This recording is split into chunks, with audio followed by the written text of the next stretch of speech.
Autumn, the only season in which life and death, partings and new beginnings are so close together.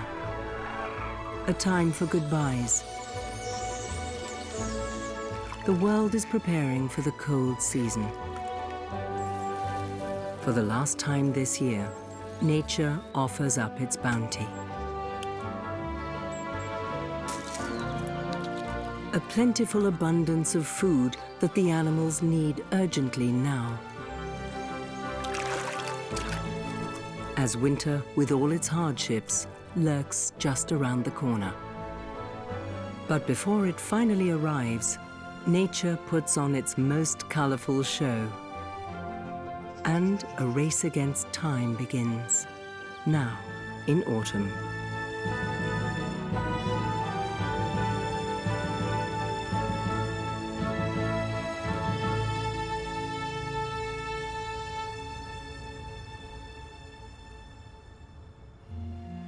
September sees the start of the year's most dramatic upheaval.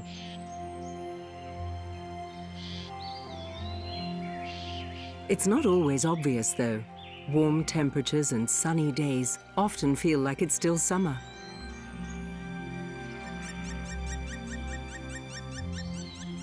But the nights are definitely longer and cooler. A signal for animals and plants that times are changing. And there is a tremendous challenge ahead for many. A typical feature of early autumn are the countless silken threads covering fields and trees. They're part of the survival strategy of young spiders, millions of which are now looking for a new habitat.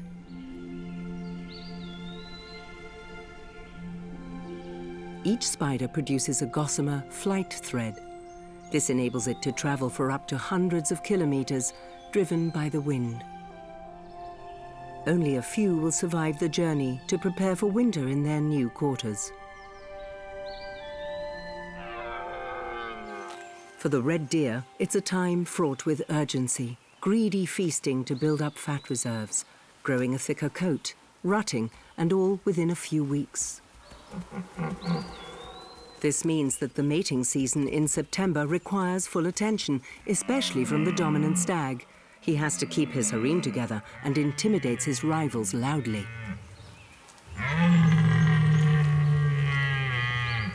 Unlike the does, he has very little time to eat, and by the end of the rut, he's emaciated and exhausted.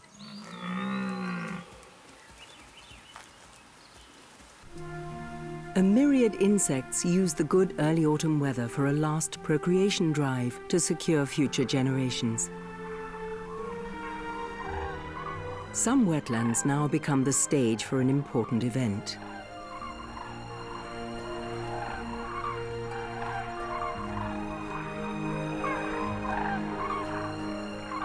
The loud arrival of the cranes is unmistakable.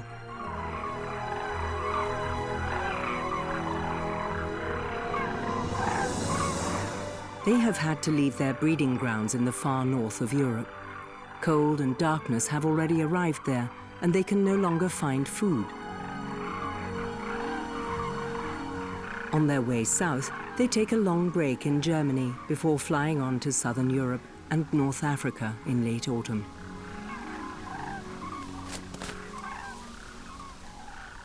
They need a great deal of food to help them cope with the rigors of their upcoming, exhausting onward journey.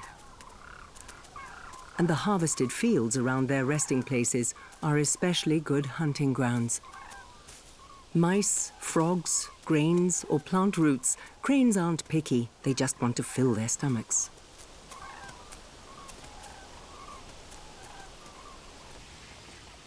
The wetlands and lakes offer a wide variety of food. It's hardly surprising that countless waterfowl settle here.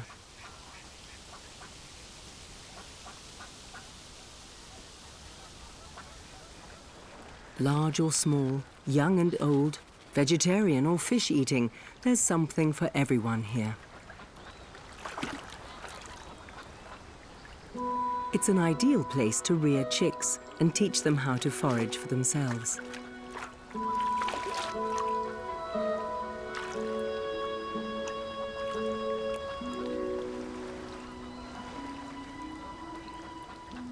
An abundance of freshwater fish makes it easy to rear young waterfowl here.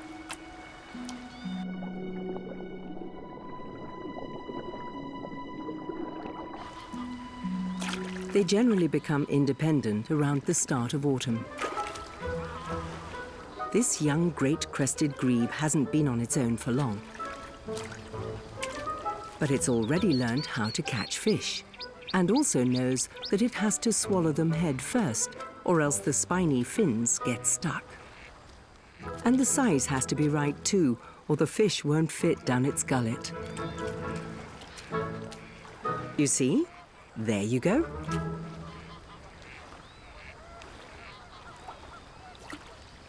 In Central Europe, great crested grebes and coots are known as resident birds, as they can find enough food here even in the cold season. Lapwings, on the other hand, are short-distance migrants, stopping over in autumn on their way to the Mediterranean. Only in very mild winters will these climate-sensitive birds stay on here.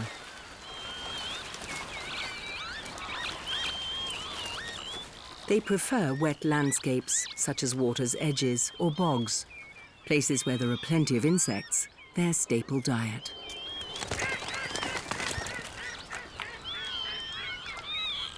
Only at the onset of frost will the flock begin their journey south.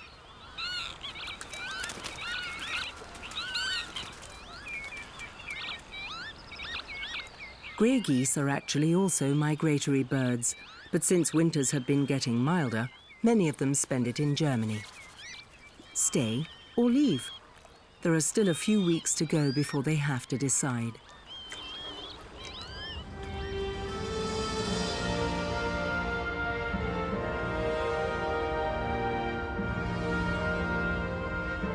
The warm, sunny days have ripened the last of the fruit. For humans and animals, it's harvest time.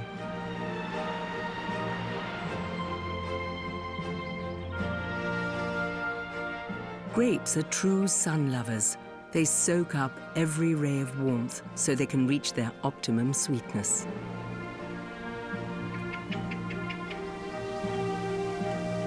In the fruit orchards, ripe apples reach their harvest peak. Whatever's left behind by humans generally ends up on the ground.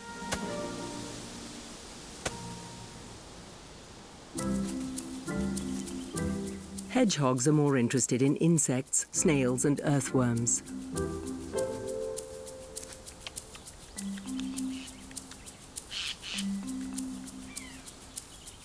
The windfall apples don't interest him. Hedgehogs usually don't indulge in plant matter.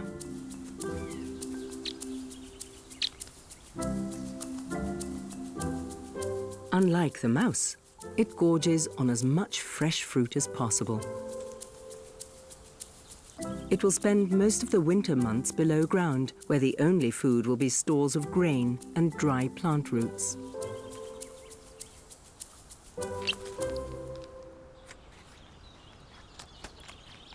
Even deer are attracted by the plentiful fruit. Although their mouths are not well suited to eating apples, the mother and her almost grown kid eat anything that will provide calories. The same goes for insects, such as wasps and hornets.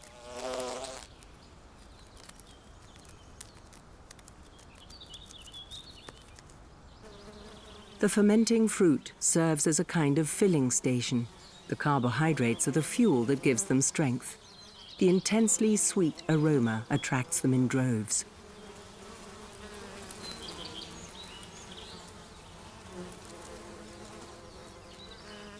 Butterflies, like this admiral, take maximum advantage of this concentrated source of energy.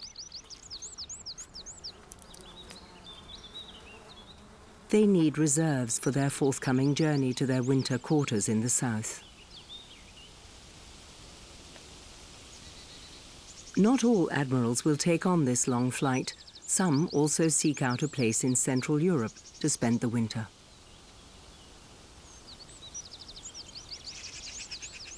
It's a risky decision. They can only survive here if the winter is mild.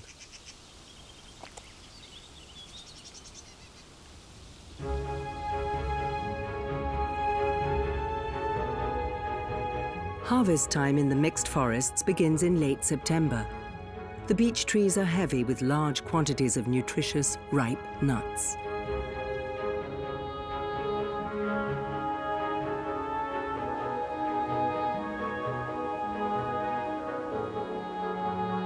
In some years, the trees carry an excessive number of beech nuts. The forest turns into a nutritional paradise for its animal inhabitants. Perfect conditions for them to get ready for winter.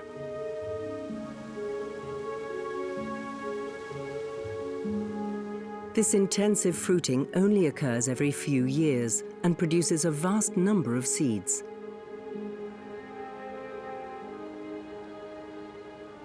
When ripe, the prickly outer pod opens up within a few days to reveal its treasure.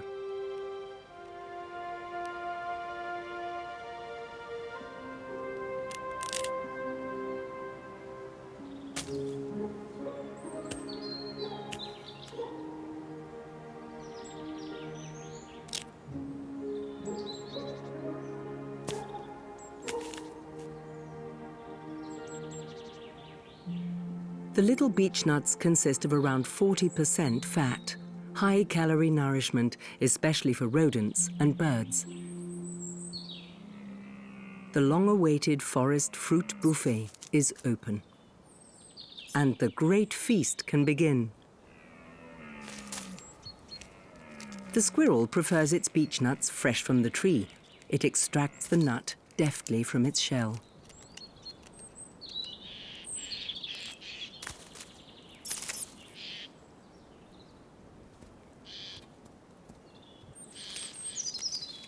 The yellow-necked field mouse is in a hurry.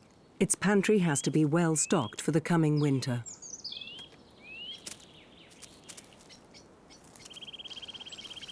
With such an abundant supply of food, the bigger animals are soon drawn to it too.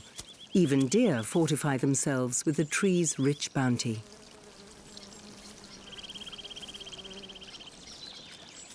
Red deer usually live in herds with strict gender separation. Females and young deer have no antlers. They form and live in doe herds, led by an experienced matriarchal female, the alpha doe.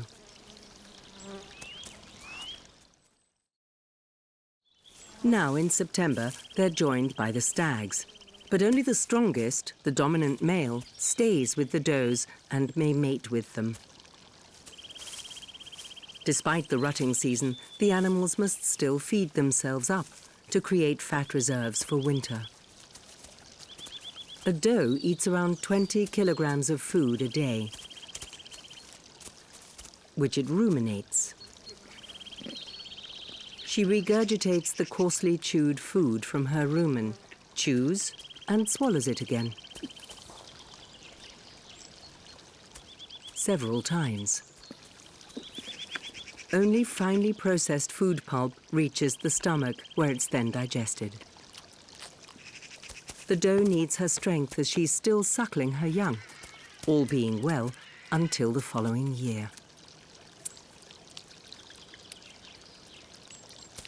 As long as she is well nourished, her fawn has a good chance of survival in its first winter.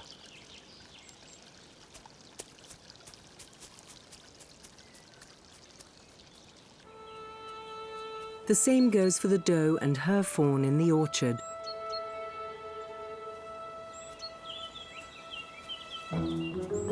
There are young foxes in the area.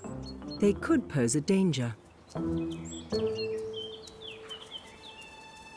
The deer keep a wary eye out, just in case. But the playful instincts of these young foxes prevail. They're still much too young and inexperienced to hunt deer. They prefer to watch the doe and her fawn from a safe distance. And they're skittish. Even a little deer hop sends them scuttling.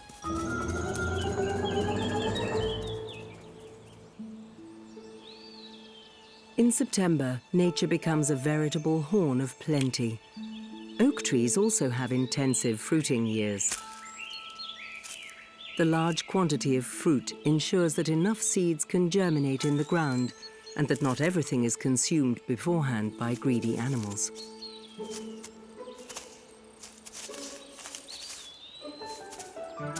Squirrels eat almost anything: berries, bark, nuts, worms, fledglings and eggs. It's using this year's glut of acorns to stockpile for the winter. It checks the acorns one by one. Bad ones are quickly rejected.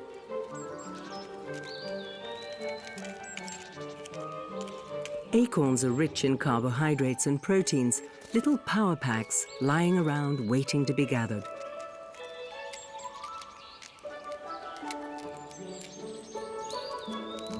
But they do have to keep if they're to fulfill their intended purpose. Each suitable acorn is carefully buried in hundreds of different hiding places.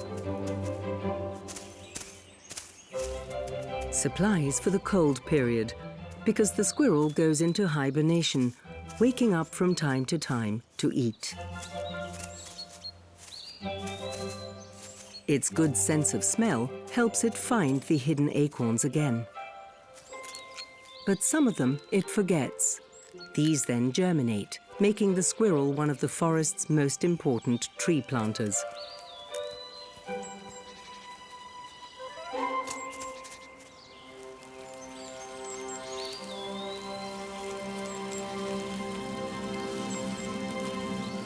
The earth now also reveals its fruits. Mushrooms spring up seemingly from nowhere in just a few days. The visible mushroom caps are only a small part of the whole organism. The main part, the thread-like mycelium mass, proliferates invisibly underground.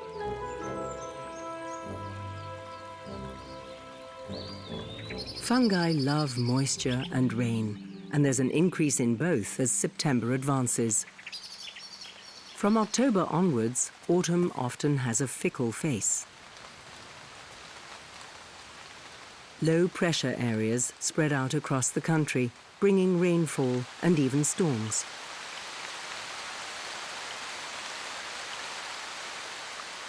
The plant world gratefully absorbs the moisture, while most animals are well protected by fur or feathers. No sooner has the rain passed than normal life resumes once more.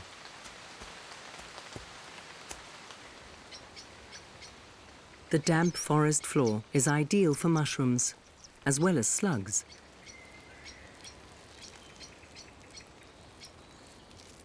For most slugs, this is their last meal. Unlike other types of snails, they die in autumn, but not before laying their eggs, ensuring that the next generation can soon hatch.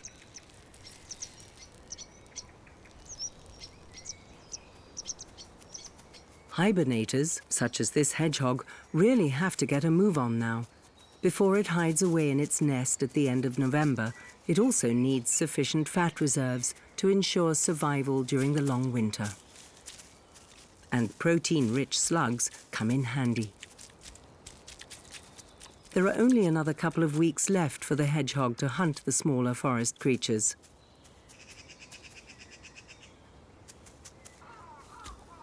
But while foraging for food tops the list for most of the forest animals in autumn, the dominant stag has other priorities.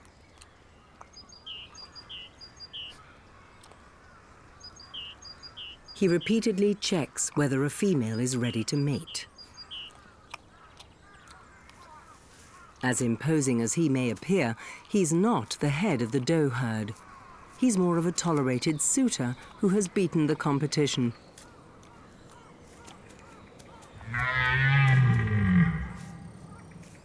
His characteristic bellowing ensures that he maintains the status quo while demonstrating his strength at the same time. His fur has already undergone its seasonal change. The hairs in his winter coat are grey and twice as long as the summer one. The does and fawns are not quite there yet. They're still sporting their red, shorter summer coat, but this can change within a week.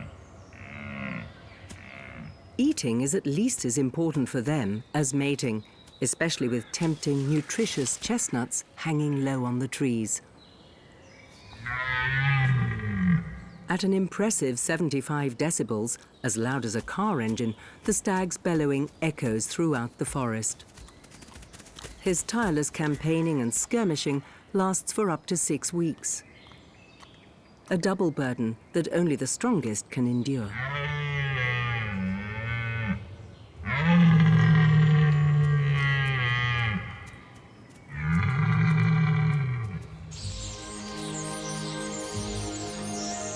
Autumn is a spectacular time for nature in all ways. Flocks of starlings populate the skies. They're gathering for the convoy to the south.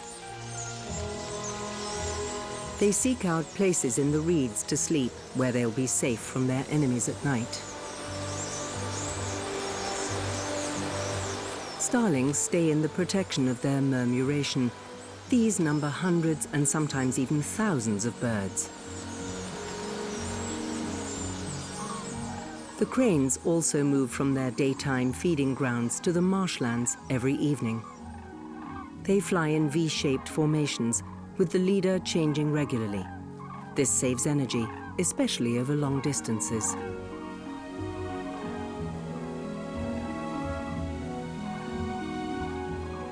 The watery patches in the marshes offer them shelter when darkness comes.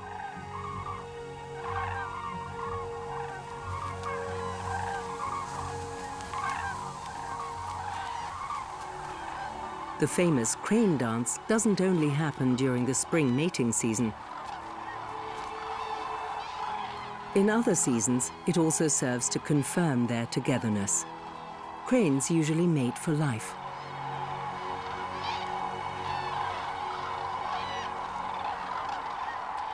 They always sleep standing up in shallow water, so they can get a head start away from intruding predators like fox or marten.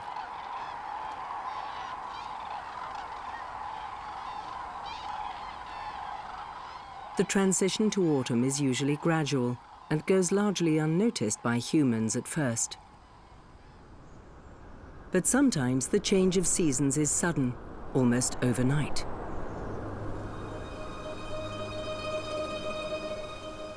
Autumn can be capricious. A cold snap with snow in early October takes plants and animals completely by surprise.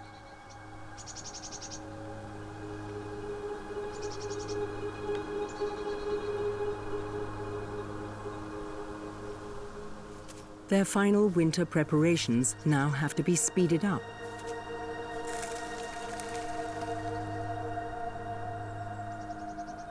Many apples and pears haven't even been harvested yet.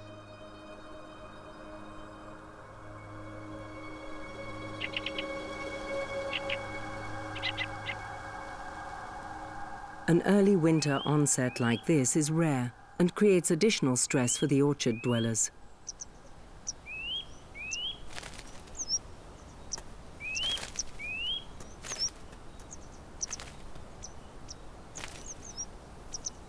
The nuthatch hurriedly checks its provisions. Over the past few weeks, it has carefully hoarded seeds and grain under the tree bark. They will safeguard its survival.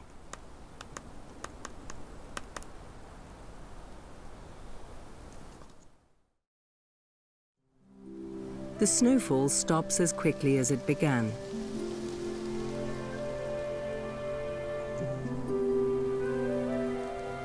In October, the sun is still quite strong, and as soon as it reappears, the snow and ice haven't a chance. But this frost was the opening shot. Winter is not far away now. A cold spell, shorter days and longer nights. For the trees, it's a signal to withdraw the precious chlorophyll from their leaves. Broken down into its biological components, it's stored in branches, trunks and roots, where it's readily available again for new leaves in spring.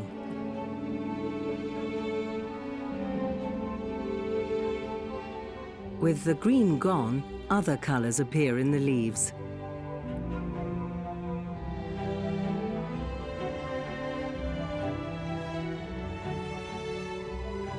It was long thought that the red, orange, and yellow leaf colorings were just byproducts of chlorophyll deprivation.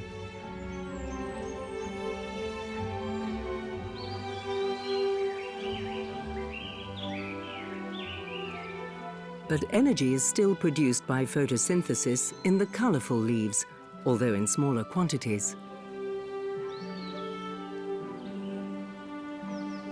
Anthocyanins, the red pigments, are actually only produced in autumn and have an important role to play. They protect the leaves from the autumn sunshine while ensuring that sunlight can still be converted into energy.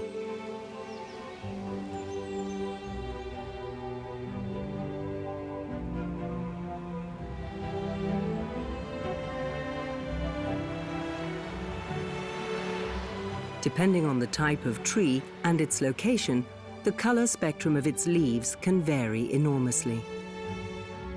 Whether it's an Indian summer in North America, the momiji in Japan, or a golden autumn in Germany, all over the world this is considered one of the most beautiful times of the year.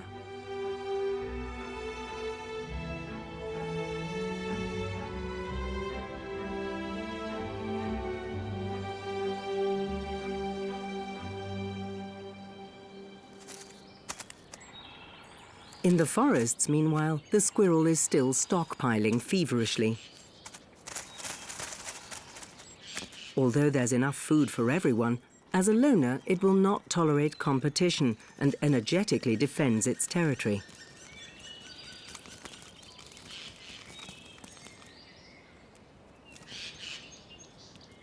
Once the intruder is chased away, the squirrel can finally return to its main concern. It buries its treasures in seeming safety. Dig the hole, put in the food, cover it up. The caching procedure is always the same.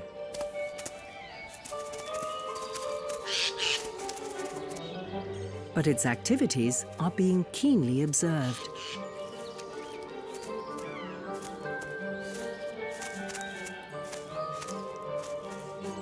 The jay also buries its winter reserves in the ground.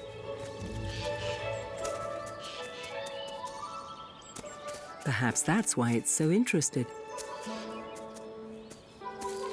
The squirrel works tirelessly to secure its winter stocks.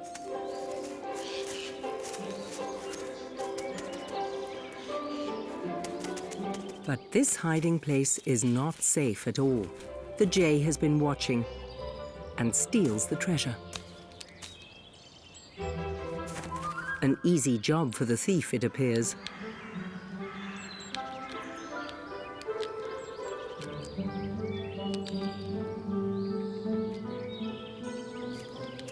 But will that trick work again?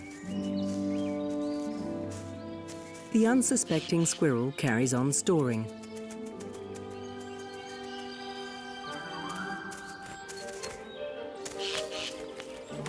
And his hiding place is raided once again.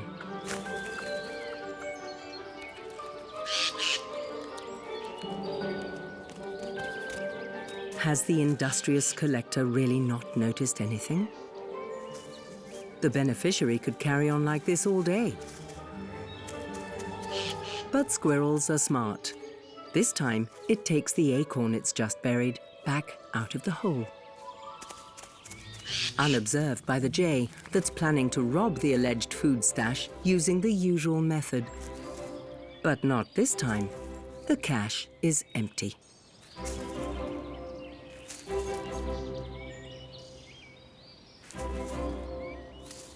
And while the squirrel quietly gets on with burying its supplies, the jay is still digging away fruitlessly for the loot. The winner of this cat and mouse game this time is definitely the squirrel.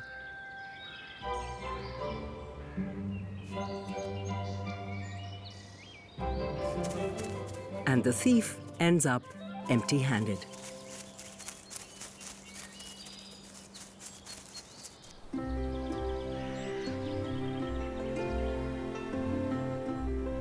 In October, temperatures begin to drop further as troughs of low pressure bring in cool air from the Atlantic. At night, temperatures now often drop below zero, as the ground frost clearly testifies in the morning.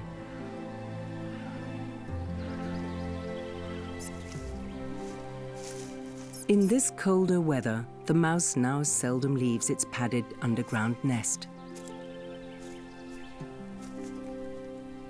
But when breakfast is right on the doorstep, it's worth venturing out to replenish one's energy reserves.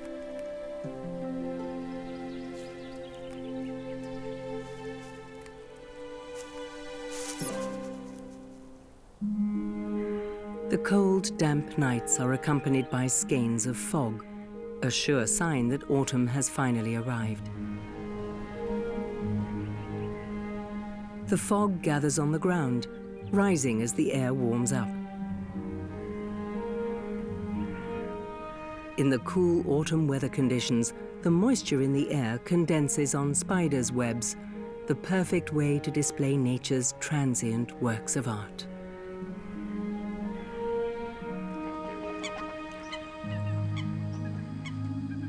Where there's water, the fog is slower to disperse.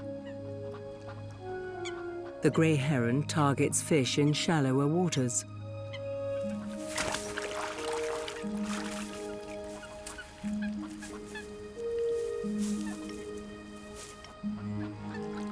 Further out on the lake, the mute swans devote themselves to plumage care. They cleanse their feathers with water and then oil them. Their own body's oil protects them from the increasingly cold, damp weather conditions.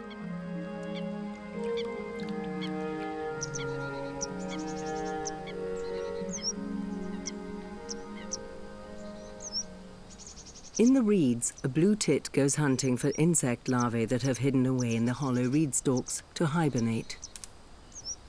It can hear the caterpillars and maggots inside the stalks, accurately pinpointing and extracting its prey.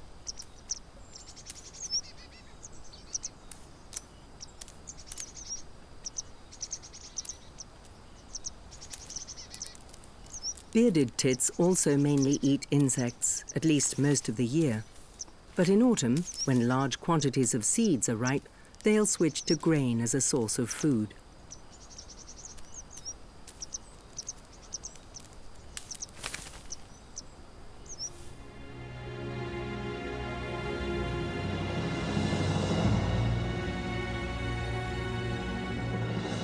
In mid-October, the autumn fog lingers persistently, especially in the valleys.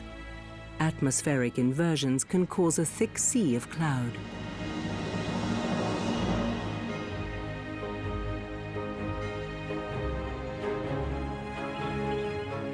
The autumn foliage color change is now at its peak. The fruit has been harvested, and all that's left is magnificently colored foliage.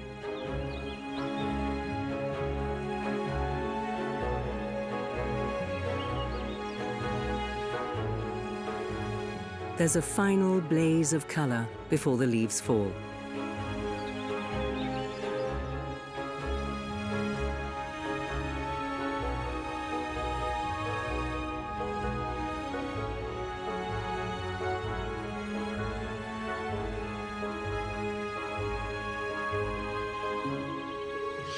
During the winter, the leaves on the ground will protect the tree roots from the cold.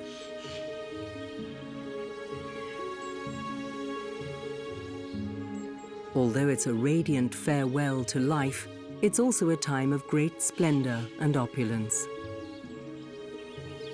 Just one of the many contradictions of this season.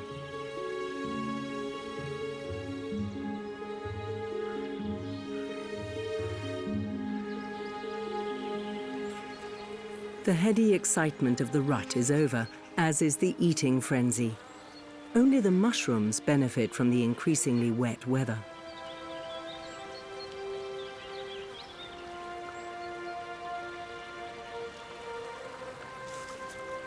Most amphibians are now on the lookout for a safe shelter where they can spend the winter in torpor, including the fire salamander.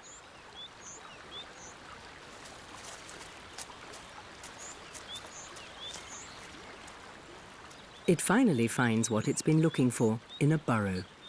It will spend the next 6 months here in an almost motionless state.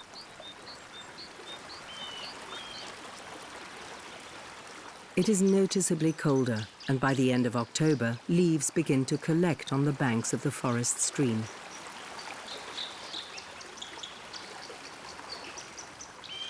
On the ground and in the water, the fallen leaves start to decompose.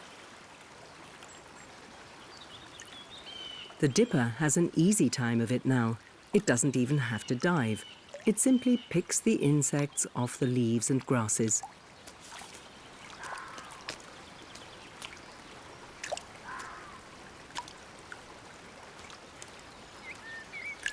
Freshwater shrimp are a particularly welcome snack.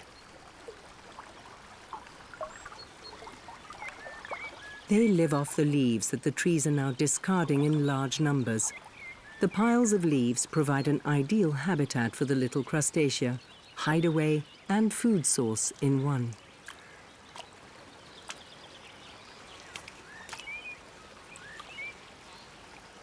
The dipper isn't fussy.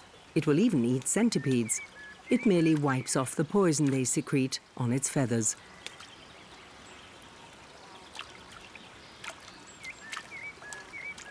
After that, it's quite safe to eat.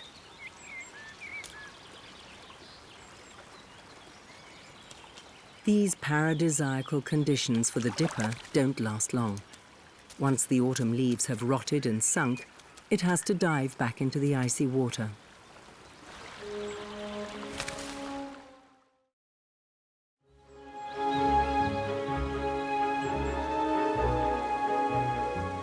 Golden October mostly lives up to its name.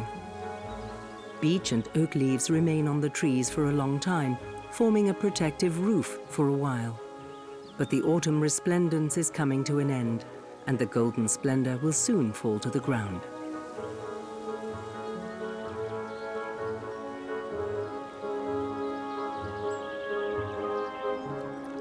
In the cool, shady forests, the decomposition cycle begins especially quickly.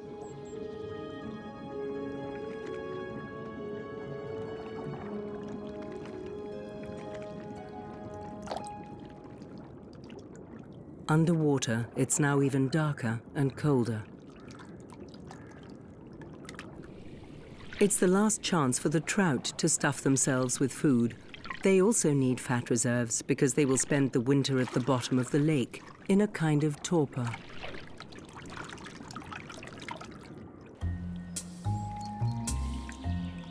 In October, many insect species will often hatch again in the water, the final round of procreation before the parents die or hide away for the winter.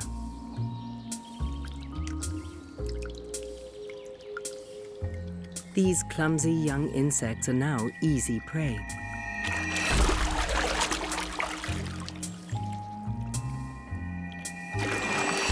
Especially for trout and other fish.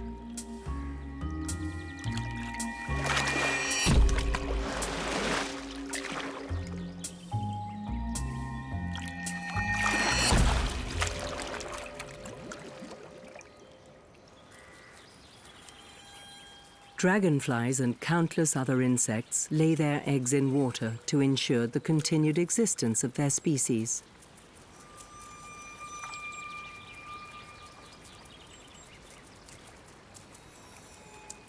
The offspring hibernate as eggs or larvae. The parents, on the other hand, have done their duty and will soon die.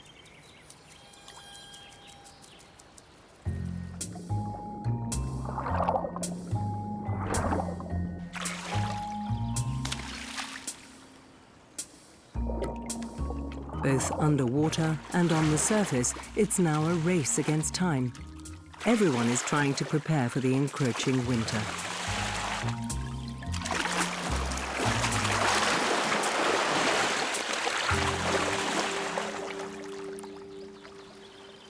The forests become quieter.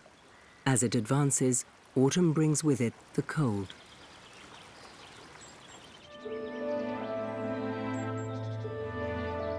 Frost ensures that the last leaves also drop off the trees. It's a protective mechanism for trees so they can survive the winter unscathed.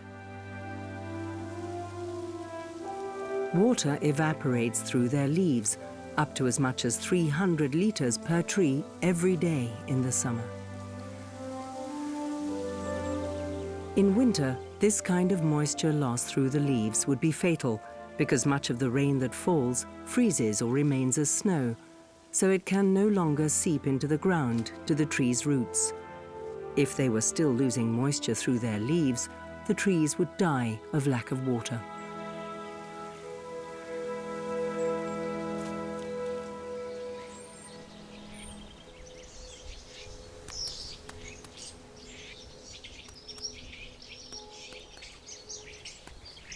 There's only a little fruit left on the bare trees.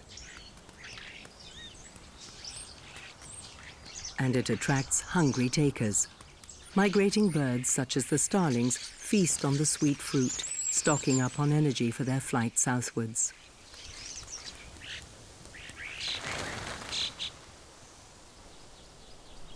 Anyone staying behind here needs a thick coat.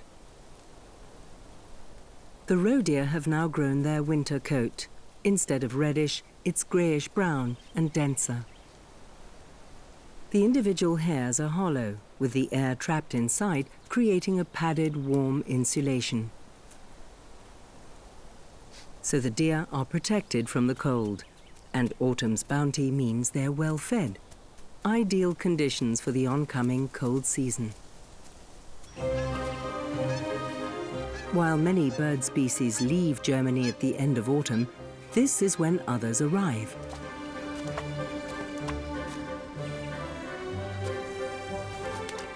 Migrating birds from the Arctic rest here, and winter visitors from the north and east take up temporary residence here too.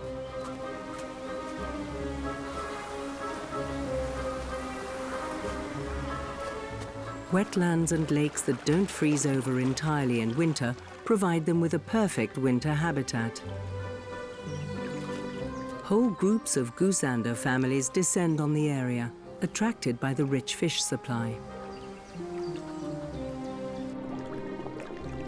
There's a wide selection in these waters.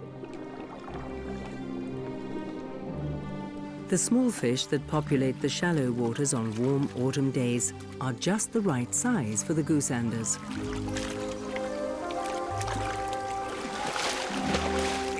They don't have to dive deep to be successful.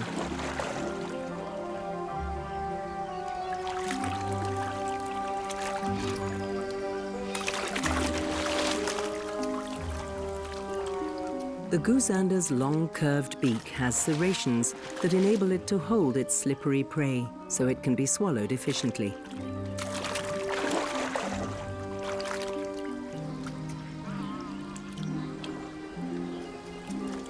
Goosanders are really professional fishing experts.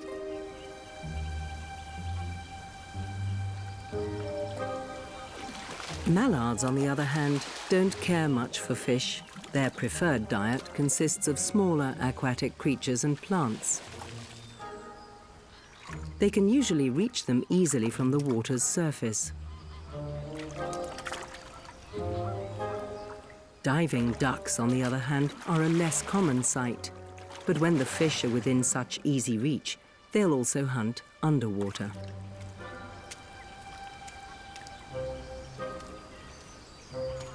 But how is one supposed to eat the fish once it's caught? Their beaks and gullets aren't designed for this kind of catch. Maybe crunching and shaking it could help? Their beaks aren't really well suited to holding slippery prey, so this drake can snatch it away quite easily. He has trouble with the fish too, but mallards are omnivores and opportunists, and a juicy meal like this will help build up its fat reserves.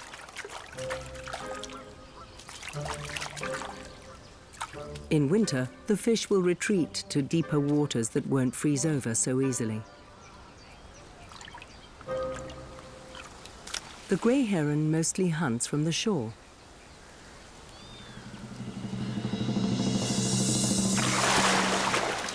It strikes like lightning, grabbing its share in its own rather dramatic manner.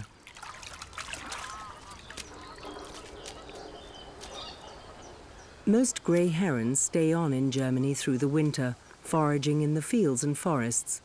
But as long as the water hasn't frozen over, there's plenty of food for them here. They have to be constantly vigilant. Any rustle in the reeds could signal danger.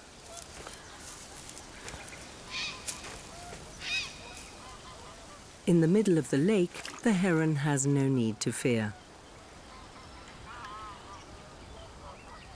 The fox's big catch got away. Perhaps he should try fishing himself. There are shoals of fish just below the water's surface.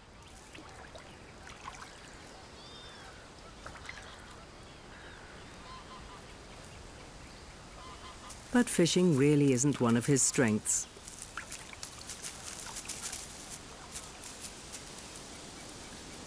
Reed belts at the lake's edge offer many animals shelter and safety.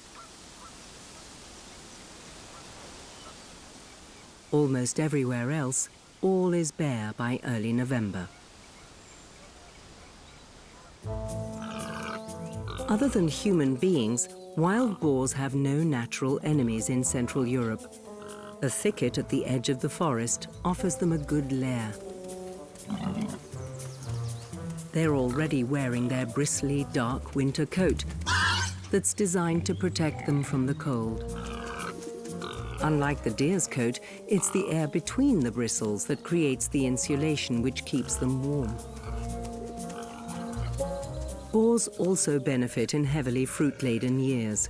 They can still find plenty of acorns under the fallen leaves.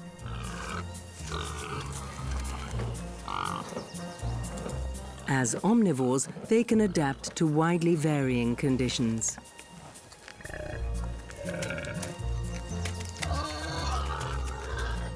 Forests are their preferred habitat, especially those with a damp forest floor.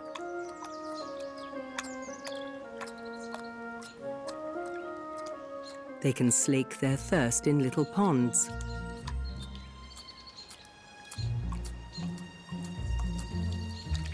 And the soft ground is ideal for digging.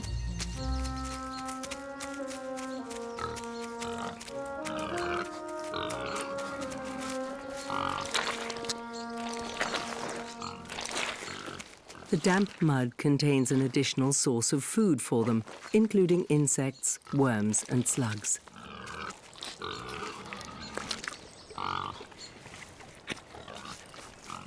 Swampy areas like this are popular with young and old animals, and a fixed part of their daily routine.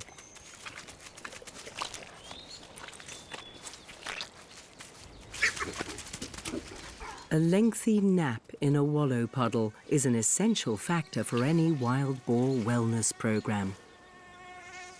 The mud bath also serves to regulate body heat and protect them from biting insects. But clearly not always that effectively. These young animals are around 6 months old. They are facing the first winter of their lives, but the prospect doesn't seem to make them any less playful. Autumn has come to an end.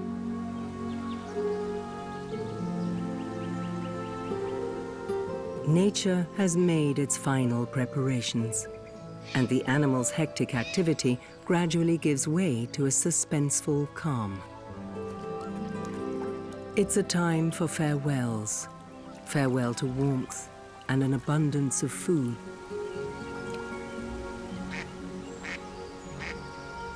The hibernating animals are already ensconced in their frost-proof shelters, and the others have spent the past few weeks making every effort to ensure their survival in the coming months.